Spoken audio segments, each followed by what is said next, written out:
I'm Commodore Paul Bennett, the Commodore in charge of the Taurus Task Group. We've come to Phuket, two ships, HMS Bulwark and the United States ship Mitchell, and that's two of the 6 ships in the task group at the moment.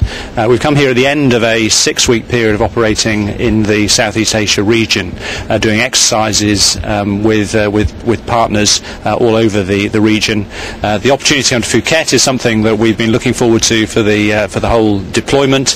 Very exciting opportunity for the ship's company to relax, of course, in fantastic Thailand, but also for us to connect with our friends in Thailand and the Navy of Thailand, and also to support the ambassador, the UK ambassador, and all his efforts to link our two nations closer together. And of course, we have very close relationships for many years. Right. You're not doing any joint exercises with the Thai Navy here while you're here? No, regrettably not. I think that was, for whatever reason in their planning, we were unable to do that, which is a great shame. We're seeing the Navy. We've got a naval liaison officer. We'll do as much as we can to connect ourselves with the Thai Navy, but we're not actually exercising with them. Primarily, then, it's an R&R visit, right? It is for the ship's company. It's an opportunity to relax for 3 or 4 days at the end of what has been an extremely busy time in this fantastic region. How many officers and Marines have you got on board? We've got it's about 550 people together on board Bulwark, of which about 150 are Marines. The rest are Bulwark Ship's Company. Right. Marines are on board, is that right? No, this ship is designed and is designed so that it can take Marines. This is an amphibious ship. It has a big dock at the back. Most of the internal part of the ship is a dock which the ship will sink, water will flood in, and then we'll be able to launch landing craft, and obviously the helicopter deck to put helicopters on to launch Marines, and that's the reason we're doing it. So we would put Marines into the landing craft, into helicopters, and that would be our amphibious capability. And this is a fantastically capable ship delivering that effect. Right. Obviously, it's one of the biggest, I think, in the British Navy. Is that right? It is. We've got 2 of these big dock ships and 1 helicopter carrier. The helicopter carrier HMS Ocean is at the moment in Penang, part of the deployment. So the Taurus Task Group is an amphibious task group with these 2 most fantastically capable ships leading the fray.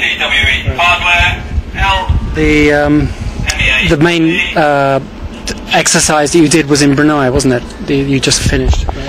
Yes, we've done a number of exercises actually. We've the 5-power defence arrangement exercise Bersama Shield was about 4 weeks ago, and 3 of the task group took in that, and then we've just finished a 2-week exercise off Brunei, which was an amphibious exercise to put 40 Commando, the Marines, and also to support the garrison in Brunei, who also did some exercising. You joined some other national ships, like the Americans and the Australian Navy? Yes, the American ship Mitchell is part of the task group, so we do this fairly regularly with both the French and the American navies, and we exchange ships as part of the task group. We learn a huge amount from doing that. We had an Australian ship connected to us, but most importantly, while we've been in the region, we exercised with 2 Brunei ships, which took part in the exercise, and Bersama Shield. Of course, we had Malaysian, Singaporean ships as well as New Zealand. Better bring the Commodore in. Captain. Sorry, Captain. Slightly worried there because the Commodore said that we sink the ship. What we actually do is we dock down. I don't want you reporting in the press that the captain regularly sinks his ship. Otherwise, I'm going to be in trouble. It's part of a planned evolution where we put water in the back to the large craft we have in there to come out. I don't want the Commodore to get in trouble, so I thought I'd better correct that early on. It sounds rather like a swimming pool. You make a swimming pool at the back of the ship. Yeah, 2,500 tons of water come in. We pump that water in, and then we open the stern gate, which is a 104-ton door that opens at the back, and then the craft, and we carry 4 large craft, which are 130 tons each, inside. They come out with up to 130 people or main battle tanks or other pieces of equipment on them to deliver that effect ashore in an amphibious assault. Can you do a demonstration for us while you're here? Well, we're here. No, because it's actually not deep enough for me to dock down here. At the moment we're drawing 7.5 metres. When I do that I draw 10.5 metres. So I go an extra 3 metres down at the stern, and the back of the ship really looks like it's gone down, and I wouldn't be able to do that alongside because it's not deep enough here, so I'm afraid I can't do that here. Are you happy with the facilities here in Phuket, as well as all the supplies you have to get? No, it's absolutely perfect. It's a little tight getting this size of ship into this berth, but no, now we're here.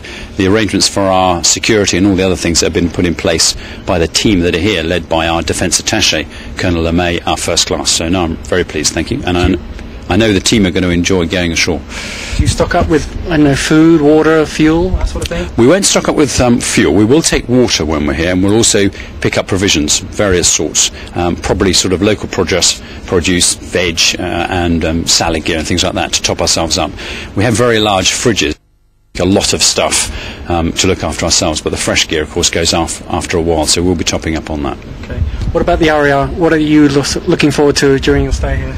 Well, personally, I'm going sailing. I'm going sailing for 4 days. You haven't got enough of the...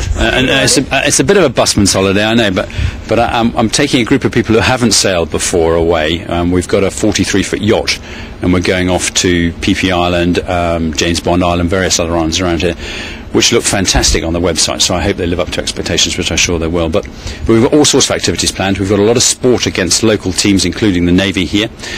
We've got rugby, football, golf, cricket. Yes, we have. We're also doing bungee jumping, kayaking, jungle treks, all sorts of things. So the guys have got all sorts of things planned to keep them busy while they're here. And a bit of nightlife? I'd be surprised if they didn't do a bit of that too, yes.